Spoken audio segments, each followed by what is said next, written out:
अस्सलाम वालेकुम, बिस्मिल्लाहिर्रहमानिर्रहीम। आज का मेरा टॉपिक है एक्सप्रेस एंट्री वीज़ा के बारे में, और ये एक प्रोग्राम है जो कि कनाडा में यूज़ हो रहा है। बेसिकली ज़्यादातर लोगों को चांस देने के लिए कि वो कनाडा में आएँ, अपने आप को स्टेबल करें एंड ऑब्वियसली यहाँ पे परमानेंटली रेजिडेंसी जो है वो गेन करें। सो बेसिकली आप एक्सप्रेस एंट्री अब किस तरह से काम करती है। सबसे पहले जो एक्सप्रेस एंट्री होती है वो बेसिकली एक ऑनलाइन एप्लीकेशन है। ऑनलाइन एप्लीकेशन को आपने फ़िल करना है, ये पेपर बेस्ड नहीं होती है। सेकेंडली ये होता है कि ये उन लोगों के लिए होती है जो कि कनाडा में परमानेंटली रहना चाहते हैं, people who want to live in Canada permanently.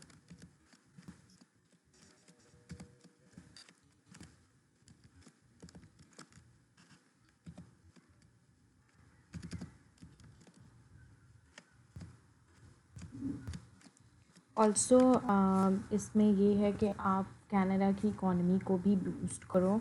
Obviously अगर आप यहाँ पे परमानेंटली रह रहे हो तो then you will gonna boost Canadian economy as well. उसके बाद सबसे पहले ये आता है कि किस तरह से पता चलता है कि अगर आप एलिजिबल हो यू नो कनाडा में as a express entry visa के थ्रू एंटर करने के लिए।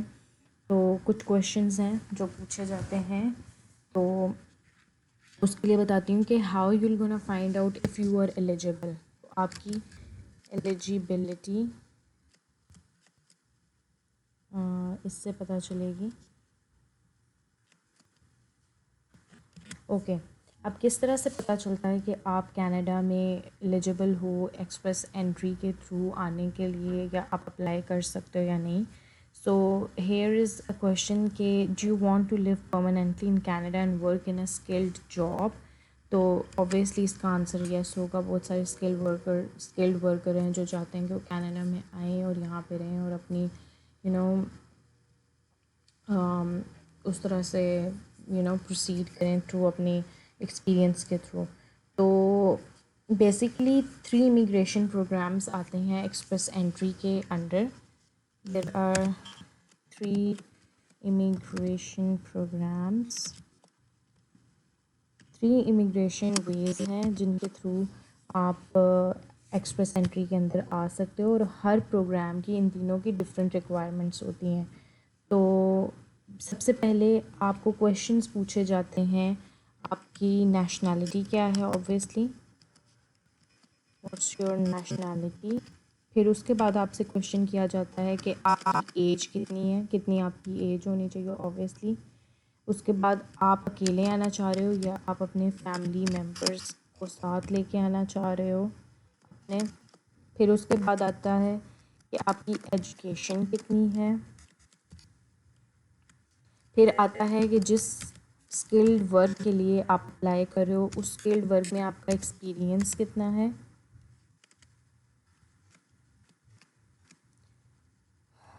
उसके बाद आता है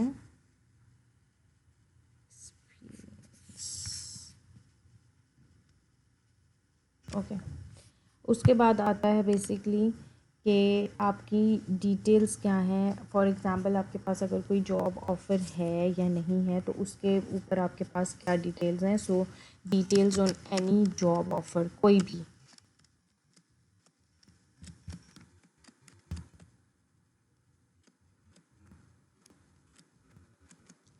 ओके, अब आपके ये जो आंसर्स होते हैं इन पे बेसिकली डिपेंडेंट होता है आपकी एलिजिबिलिटी, बेसिकली इन पे डिपेंड कर रही होती है। अगर तो जितने ज़्यादा ये एक्यूरेट होंगे, जितना ज़्यादा, अगेन मैं वही बोलूँगी कि जितना ज़्यादा आपकी जो इंफॉर्मेशन होगी जो कि आप कैनेडियन एम्बेसी को प्रोवाइड करोगे वो ऑथेंटिक होगी, तो ऑब्वियसली बहुत ज़्यादा इजी हो जाएगा। और जहाँ पे आपका कोई ना कोई कमी रह जाएगी तो they'll gonna let you know that you have to work on it। तो अब अगर आप एलिजिबल हो जाते हो, फॉर एग्ज़ाम्पल आप अपनी नेशनैलिटी बताते हो, आप अपनी एज बताते हो, आप अपने फैमिली मेम्बर्स के बारे में बताते हो, आप अपना एजुकेशन बताते हो, और इन सारी चीज़ों की बेसिस पे अगर आप एलिजिबल हो जाते हो तो आपको क्या किया जाएगा कि एक डिटेल लिस्ट दी जाएगी इंस्ट्रक्शंस की, और आपको आगे एक्सप्लेन किया जाएगा कि आपने किस तरह से अपनी एक ऑनलाइन प्रोफाइल बनानी है, उसको किस तरह से आपने फिलअप करना है, और किस तरह से आपने आगे एक्सप्रेस एंट्री के थ्रू कनाडा में आना है। अब आपकी जो प्रोफाइल होगी, अब ऑब्वियसली जब आपको बता रहे हैं कि किस तरह से, अब वो जो प्रोफाइल होगी अगेन वो एक पूल में डाल दी जाएगी, ठीक है। सो there will be a pool of candidates, और फिर उसके बाद क्या होगा कि पॉसिबली आपको इनवाइट किया जाएगा कि आप इमिग्रेशन के लिए, तो इसमें बेसिकली आपको क्या होगा कि डायरेक्टली इमिग्रेशन के लिए इनवाइट कर दिया जाएगा। अब ये बेसिकली होता है कि आप अकेले इमिग्रेट होना चाह रहे हो या आपने अप्लाई किया with your family members, and immigration जो होती है बेसिकली वो डिपेंड करती है आपकी जितनी ज़्यादा इंफॉर्मेशन ऑथेंटिकेटेड होती है और जिस तरह से। तो इसके बाद मैं आप लोगों को यहाँ पे एक लिंक भी नीचे लगा के दूँगी, तो उसके उसके थ्रू आप अपना असेसमेंट कर सकते हो, and you'll gonna get to know उस पे जाके आपने वहाँ पे अप्लाई करना है, and then after that you can get to know के either if you are eligible और नॉट। ठीक हो गया। तो I'm gonna go with this one.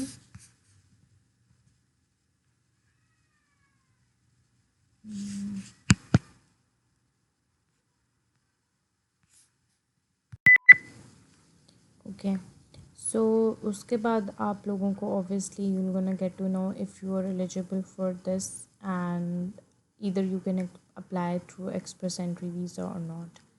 फिर उसके बाद ये होता है कि आपको after that you will gonna get to know about the detailed requirements of each programme.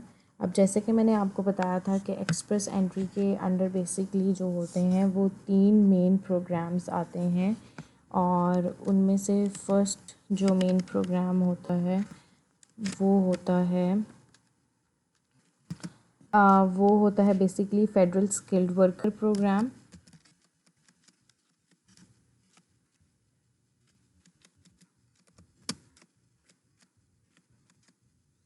Federal skilled worker. दूसरा जो होता है वो आपका आता है federal skilled trades, federal skilled trades. और जो आपका तीसरा आता है वो आता है कैनेडियन एक्सपीरियंस क्लास।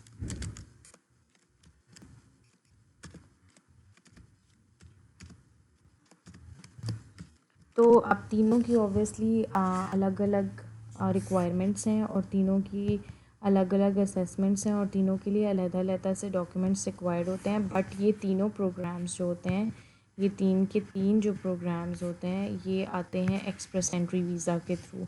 सो एक्सप्रेस एंट्री वीज़ा जो होता है वो इनको बेसिकली इनका मेन जो होता है वो एक्सप्रेस एंट्री होता है, और उसके अंडर जो आते हैं वो बेसिकली जो होते हैं वो होते हैं एक्चुअली वो होते हैं ये 3 होते हैं। Okay, so basically express entry के नीचे ये 3 आते हैं। फेडरल स्किल्ड वर्कर है, आप उसके अंडर आना चाहते हो, आप फेडरल स्किल्ड ट्रेड के अंडर आना चाहते हो, आप कैनेडियन एक्सपीरियंस क्लास के अंडर आना चाहते हो। और इस चीज़ पे जो बेसिकली एक और चीज़ अफेक्ट करती है वो ये चीज़ अफेक्ट करती है कि आप जो हो किस प्रोविंस या टेरिटरी में आना चाह रहे हो, बिकॉज़ कनाडा के डिफरेंट प्रोविंसेस और डिफरेंट टेरिटरीज़ के अपने एक डिफरेंट रूल्स हैं, उनकी डिफरेंट रिक्वायरमेंट्स हैं।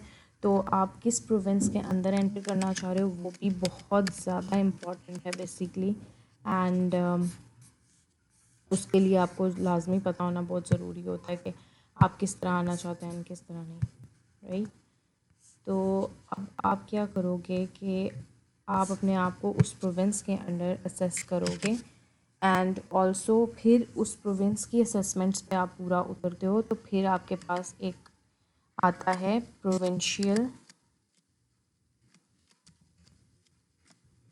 Nominee programme. ओके, और इसको बेसिकली पीएनपी भी बोला जाता है।